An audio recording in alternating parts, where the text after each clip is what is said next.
Bismillahirrahmanirrahim. Assalamualaikum warahmatullahi wabarakatuh. Selamat pagi dari Perlis, Malaysia.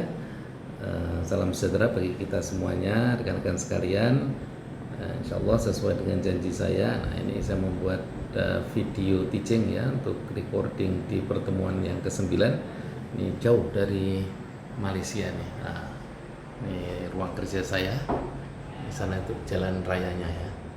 Nah, gitu. Insya Allah nanti saya akan full time di sini, tapi juga masih tetap bisa mengajar ke rekan-rekan sekalian. Topik kita pada pertemuan yang ke-9 ini adalah tentang ensuring global health. Jadi memastikan tentang kesehatan global. Nah, tentu topik ini berkaitan erat dengan kasus-kasus dalam konteks tidak hanya berhubungan dengan kesehatan individu, kesehatan manusia, tetapi bagaimana kasus itu muncul, apa yang menyebabkan, apa efek globalnya gitu ya. Jadi nanti kita akan, saya sekedar memberikan pengantar pada video teaching ini. Nanti rekan-rekan bisa tentu to deep discuss with your friend or of course with me ya, ketika nanti Anda akan bisa mempunyai tatap muka dengan saya ya. Jadi sekali lagi topik kita adalah tentang ensuring global health. Saya mulai dari slide yang pertama. Sebentar, ini agak. Nah, jadi yang menarik rekan-rekan sekalian berkenaan dengan isu kesehatan global ini adalah, jadi kita semua pasti suka melancong lah ya, apalagi kalau keluar negeri gitu. Nah, tetapi tidak disadari bahwa efek dari perjalanan-perjalanan itu ya, bisa sangat memungkinkan menularnya beberapa penyakit ya. Jadi itulah yang bisa kita lihat ketika misalkan COVID yang kemarin itu ya, jangankan kita sampai travel gitu ya, kita bertetangga saja ya, bertamu ke tetangga saja itu sudah bukan sulit lagi, tetapi dilarang gitu ya. Jadi itulah efek dari ya, ketika sebuah penyakit, sebuah gejala sakit yang bisa menular ya, terutama ketika seseorang itu melakukan perjalanan. Nah, itu memang sesuatu yang sangat membahayakan. Nah, saya masih pengalaman beberapa minggu yang lalu ya, sekitar 2 bulan yang lalu ya, 8 minggu yang lalu itu ketika saya pergi ke Amerika itu, ibu angkat saya sudah langsung meminta saya untuk memakai mask ya, memakai masker. So whether I'm inside or outside home, nah, dia masih ibu saya masih meminta saya untuk memakai masker itu. Nah, tentu ini sebagai salah satu antisipasi bahwa betapa global health sebagai sebuah ancaman global ya, ketika memang ada penyakit yang menular itu. Nah, itu sebagai pengantarnya, sehingga kita bisa membayangkan ya apa efeknya itu ya. Beberapa berita internasional itu mengabarkan bahwa, saya lupa lagi itu pesawat, kalau nggak salah itu maskapai di Inggris ya, bahkan sampai kolaps. Karena apa? Karena memang dalam 2 tahun itu ya, selama pandemi itu mereka tidak melakukan perjalanan ya, artinya tidak beroperasi pesawat itu ya, sehingga menjadikan perusahaan itu kolaps. Nah, itu salah satu diantaranya efek dari itu. Nah, hal lain tentu rekan-rekan sekalian yang berkenaan, jadi kita bisa melihatnya di sini ya, efek-efek dari masalah ini penyakit-penyakit yang menular. Kita bisa lihat dari mulai kejadian tahun 2009, misalkan ada flu babi ya, bisa dilihat di sini. Kemudian ada Ebola, tentunya yang sangat eh, luar biasa menyedihkan pada saat itu ya, di daratan benua Afrika terutama. Nah, tentu yang paling akhir ini adalah berkenaan dengan pandemi SARS COVID-19 itu ya. Jadi itu jauh lebih membahayakan karena tidak hanya ribuan, ratusan ribu, tapi jutaan manusia di seluruh dunia yang meninggal karena efek itu. Nah, tentu kaitan dengan itu adalah, nah ini saya akan ke slide yang berikutnya. Nah, satu ini ya, jadi ini efek atau bukan efek ya, atau kita sebut sebagai sebuah ketahanannya gitu. Bagaimana sebuah ketahanan kesehatan ya dari masing-masing individu dimanapun ya kita berada, di manapun kita berada, itu menjadi sesuatu yang sangat penting ya untuk menjadi sebuah apa istilahnya itu ya, perisai gitu. Jadi ketika kita mempunyai perisai ini ya, insya Allah kita akan sangat bagus di dalam menjaga kesehatan itu. Apa itu ya, meskipun ini ternyata menjadi problem ya, inilah yang disebut nutritional health ya. Jadi nutrisi kesehatan itu menjadi tameng ya, menjadi perisai yang sangat penting. Tetapi justru faktor inilah yang menjadi penyebab ya lemahnya kesehatan di dunia ini.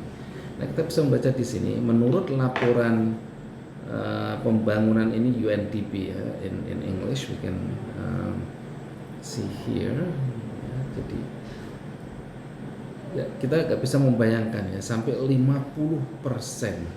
ya, di negara-negara berkembang ya, kita tentu diantaranya ya, Indonesia itu mempunyai masalah ini ya, masalah nutritional health ya. Dan itu disebabkan oleh dua hal ini, kekurangan air dan sanitasi ya. Kalau sanitasi tentu ini berkenaan dengan masalah kebersihan, kerapian gitu ya, terus ya hal-hal yang sifatnya mendukung lingkungan yang sangat sehat, yang sangat bersih gitu. Nah, kalau ada kekurangan air ini ya, ini alhamdulillah kita di negara Indonesia tidak mempunyai persoalan ini ya, meskipun di beberapa daerah mungkin ya seperti di Indonesia bagian timur itu tentu mengalami masalah ini. Jadi dua hal ini, kekurangan air dan masalah sanitasi, itu adalah yang memperburuk masalah nutritional health ya. Nanti ada lagi ya, jadi tidak hanya ketika kita berbicara nutritional health itu tidak hanya pada sesuatu yang di luar kita, di luar body kita ya, di luar fisik kita, tapi yang ada juga di dalam kita atau yang kita konsumsi ya. Karena sering di dalam pemahaman kita ketika kita membicarakan nutritional health itu hanya sesuatu yang kita makan, tetapi sesuatu yang berada di luar di lingkungan kita itu sebenarnya masuk dalam kategori ini gitu. Nah ada yang lebih mengerikan lagi, ini bisa dibaca juga di sini, lebih dari 2,2 miliar ya, penduduk dunia sekarang ini hampir 8 miliar ya. 8 miliar 7, sekian sudah ya. Jadi 2,5-nya saja itu susah untuk mengakses ke air minum ya. Saya kira ini banyak kejadian di negara-negara Afrika ya. Kemudian ada 4,2 miliar kekurangan akses fasilitas sanitasi ya. Yang seperti MCK itu ya, mandi, cuci dan kakus ataupun air itu menjadi sebuah problem. Nah, Anda bisa membacanya ke belakang, ke bawah ini ya, lebih detail. Tetapi yang ingin menjadi poin saya yang saya beri warna merah ini ya. Jadi sehubungan dengan kurangnya akses ke air bersih dan sanitasi dasar menjadi problem tadi itu. Ya, saya pindah ke sini. Oh, bentar. Maka akan terjadi kerawanan pangan ya. Jadi kalau tidak adanya air kita bisa pahami ya. Misalkan seorang petani pasti akan sangat membutuhkan sekali itu ya. Wah, ini suara agak Ada bising ini di belakang. Oke, tapi tak apa-apa, saya lanjutkan. Jadi kekurangan akses air bersih dan sanitasi itu, ya, maka akan menimbulkan kerawanan pangan, ya, atau ketidakmampuan rumah tangga untuk mendapatkan makanan bergizi. Ini kita kembali ke dalam istilah nutritional health itu tadi, ya, yang cukup untuk menopang anggotanya, ya, tentu maksudnya anggota keluarga itu. Ya, kita bisa membayangkan kalau misalnya dalam satu keluarga itu ada ayah, ibu, 3 anak atau 4 anak, berarti sudah ada 5 atau 6 individu, dan kita bisa mengalihkan berapa banyak keluarga misalkan di dalam sebuah daerah yang tidak bisa mengakses masalah air itu, seperti itu ya. Kemudian lagi-lagi ya, ditambah dengan pandemi COVID-19 ya, mendorong peningkatan kebutuhan pangan ya. Ini jadi semakin sulit lah gitu ya, ketika sudah 2 akses ini susah, tapi kemudian ditambah dengan masalah pandemi. Nah, itu yang pertama ya, problem di dalam masalah kesehatan global yang disebabkan karena masalah nutritional tadi ya, masalah nutrisi. Nah, tidak hanya yang kita konsumsi tetapi yang ada di lingkungan kita. Oke, selanjutnya. Nah, dalam itu tadi yang nutritional health itu adalah masalah-masalah di negara berkembang. Nah, kalau ini masalah-masalah undernutrition and overweight obesity, terutama overweight atau obesity ini ya, itu menjadi masalah juga di dalam di dalam topik atau tema terhadap kesehatan global ya. Tetapi ketika kita membicarakan, meskipun mungkin ada beberapa ya, tidak banyak obesitas ya di negara-negara berkembang, yang paling banyak itu adalah yang terjadi di negara maju ya. Jadi saya lihat di sini ada contoh masalah Amerika Serikat itu ya. Jadi bisa misalkan pada tahun 2020 ya, baru 2 tahun yang lalu, Organisasi Kesehatan Dunia atau WHO, World Health Organization, itu memperkirakan bahwa kekurangan gizi merupakan penyumbang lebih dari 1/3 dari semua kematian anak ya. Ini yang masih berhubungan dengan hal yang pertama tadi ya, yang nutritional health ya. Kemudian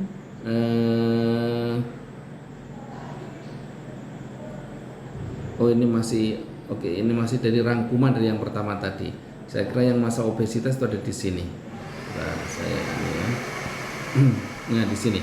Ya, jadi kalau yang tadi problem di negara berkembang, kalau pandemi ya, di dalam buku ini disebutkan ya, saya mengambil dari buku yang sudah saya share ke Anda juga itu ya. Jadi pandemi obesitas global ya, terkait dengan peningkatan konsumsi makanan ya, ini dengan peningkatan konsumsi makanan tinggi lemak, tinggi kalori, yang rendah serat dan nutrisi. Jadi seolah-olah makanan itu enak, lezat gitu ya, tetapi justru itu tidak bagus. Nah, itulah biasanya yang kalau di kita itu makanan-makanan mahal ya, maksudnya makanan mahal dalam konteks ini bagi masyarakat awam ya, bukan yang di kelas kafe atau kelas restoran itu, tapi seperti McDonald gitu-gitulah ya, KFC gitu.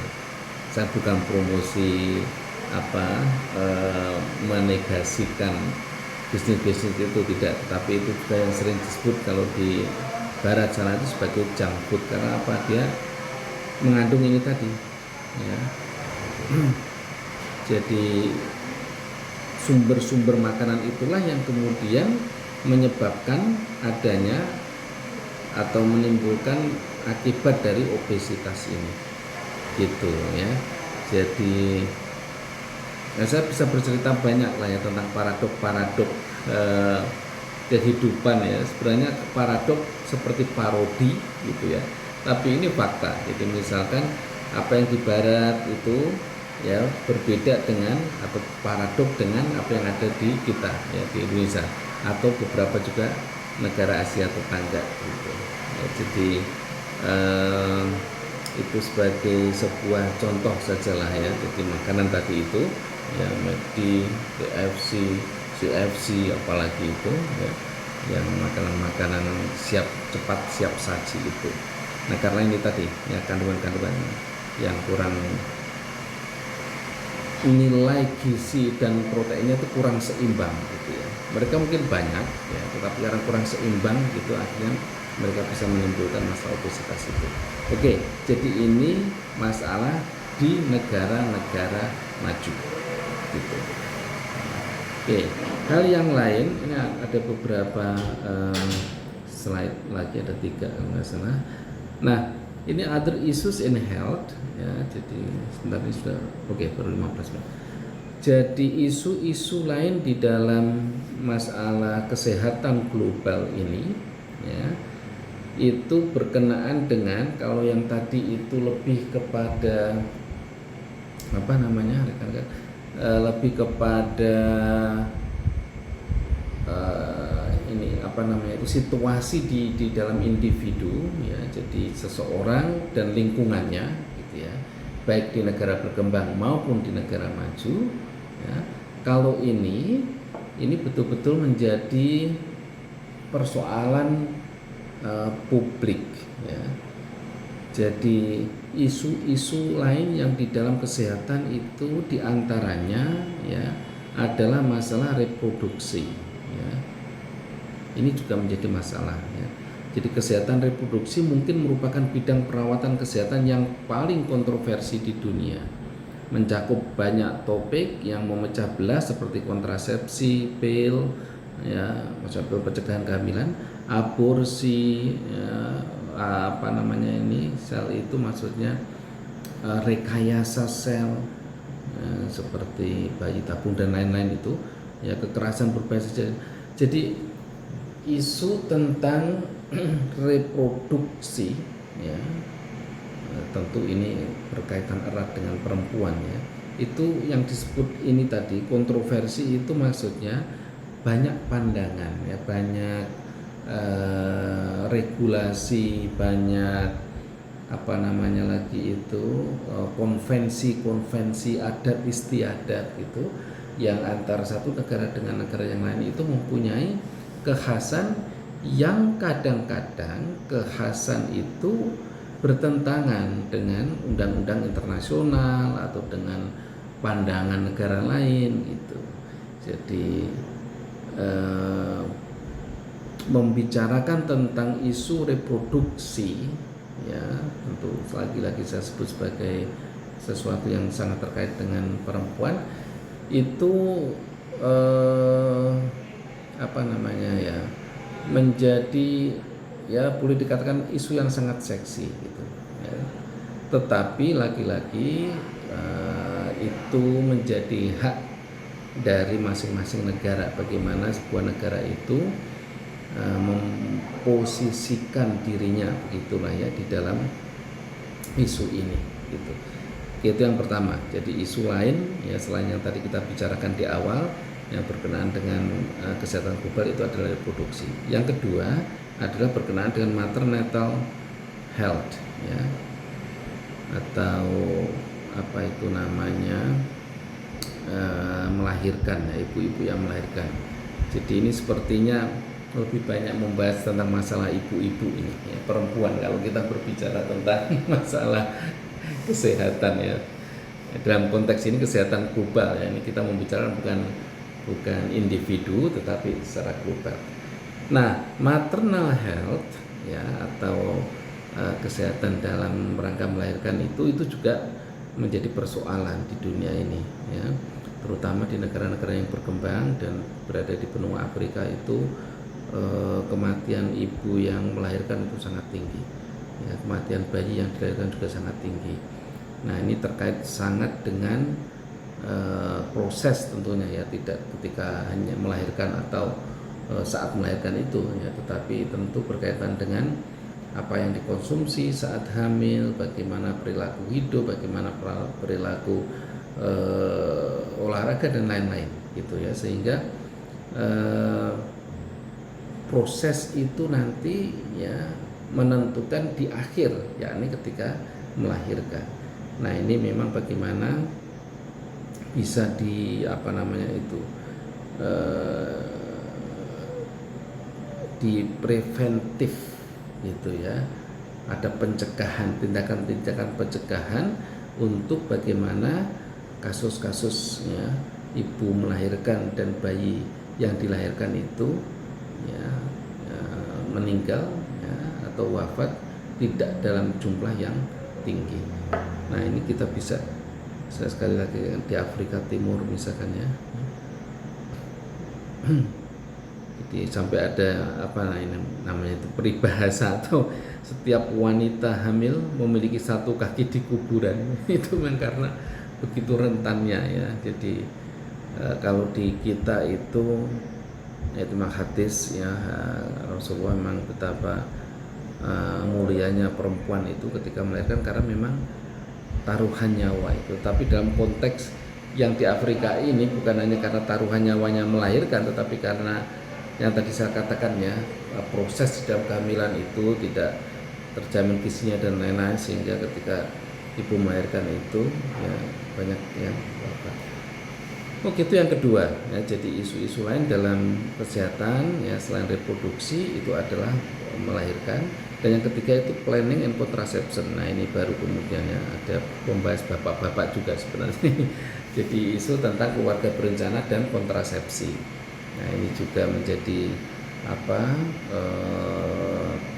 topik yang hangat dan selalu menjadi buah perdebatan gitu ya, yang sangat pelik ya, terutama kemudian kalau sudah dihubungkan dengan masalah-masalah agama. Jadi Anda nanti baca sendiri ayat di sini. Jadi pandangan-pandangan agama ya, terutama di negara-negara yang memang mempunyai tingkat religiusitas yang tinggi gitu ya. Jadi bagaimana agama itu memandang tentang keluarga berencana KB, bukan keluarga besar ya, keluarga berencana dan kontrasepsi ya, penggunaan kontrasepsi ya, baik itu oleh perempuan, oleh ibu-ibu atau oleh laki-lakinya gitu ya. Jadi ini yang menjadi concern ya dunia internasional ya, berkenaan dengan masalah kesehatan itu. Oke rekan-rekan, selanjutnya berkenaan dengan masalah sosial ya, social determinant of health. Jadi masalah kesehatan itu tidak hanya semata-mata sesuatu yang berhubungan dengan nutrisi gitu ya, vitamin, kebiasaan hidup bersih ya, sanitasi, sumber air seperti yang tadi sudah kita bahas di awal ya, tetapi ada faktor-faktor sosial juga gitu ya. Jadi faktor-faktor sosial itu turut mempengaruhi kondisi situasi kesehatan global ya. Ketika saya berbicara kesehatan global, tentu maknanya juga kesehatan nasional dan bahkan kesehatan individu gitu. Nah, apa saja masalah-masalah di dalam masalah-masalah sosial di dalam topik kesehatan ini? Yang pertama berkenaan dengan akses to healthcare ya. Jadi akses terhadap perawatan kesehatan, puskesmas, rumah sakit, klinik ya, dan lain-lain lah ya. Jadi sesuatu yang dapat mendukung, menjaga bagaimana akses terhadap perawatan kesehatan itu bisa dipenuhi gitu. Nah di banyak negara itu menjadi problem, terutama di negara-negara yang cukup miskin ya. Kita alhamdulillah di Indonesia mau rumah sakit yang kelas apa aja ada ya, atau kalau mau yang biasa-biasa juga ada semuanya. Insya Allah, hanya mungkin di beberapa daerah ya, tentu kita pahami di Papua, di Maluku ya, saya sendiri pengalamannya, di akses terhadap pusat-pusat kesehatan ya, atau perawatan kesehatan itu cukup masih susah ya. Itu yang pertama ya, dalam persoalan sosial. Persoalan sosial kedua yang terkait dengan tema kesehatan ini adalah budaya itu sendiri ya. Maksudnya budaya ini apa? Jadi kadang orang ini, terutama ya, saya mengalami sendiri ketika masih kecil ya, saya tinggal di desa ya, betapa dukun itu misalkan itu lebih dipercaya, lebih dijadikan rujukan gitu ya, dibanding ke dokter, ke rumah sakit atau ke puskesmas gitu dulu ya, dulu seperti itu ya. Jadi saya nggak yakin di sini dijelaskan secara mendetail tentang ini ya, masalah budaya ini ya. Ada beberapa contoh di sini, tetapi saya nggak tahu ini malah lebih banyak ya, mungkin karena ini buku orang Barat ditulis berdasarkan fakta-fakta di Barat, jadi ini lebih banyak memberikan contoh tentang ini ya, tentang situasi yang ada di Amerika. Nampaknya ini ada eksperimen Tuskegee atau apa ini. Jadi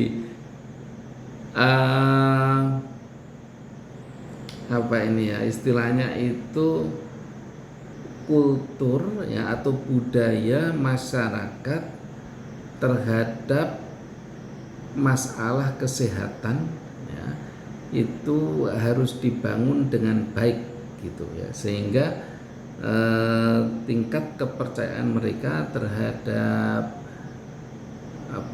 nilai-nilai kesehatan yang sifatnya itu dalam tanda kutip ya akademis gitu, itu lebih bisa diterima ya, daripada sekedar ke tempat-tempat yang kurang inilah, yang kurang secara logika itu kurang bisa diterima gitu. Ya, ini ada hal yang lain juga ya, misalkan di sini disebut sebagai stigma budaya yang memainkan peran utama dalam perawatan kesehatan mental ya. Jadi ini ada hal lain lagi di dalam kesehatan selain kesehatan yang tadi kita bicarakan, kekurangan nutrisi, air dan lain-lain. Ini ada kesehatan mental.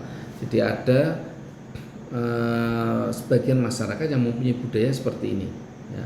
Orang yang merasa terstigmatisasi ya, cenderung tidak mencari pengobatan. Jadi misalkan ya, ini mohon maaf ya, terutama orang-orang yang mempunyai kesehatan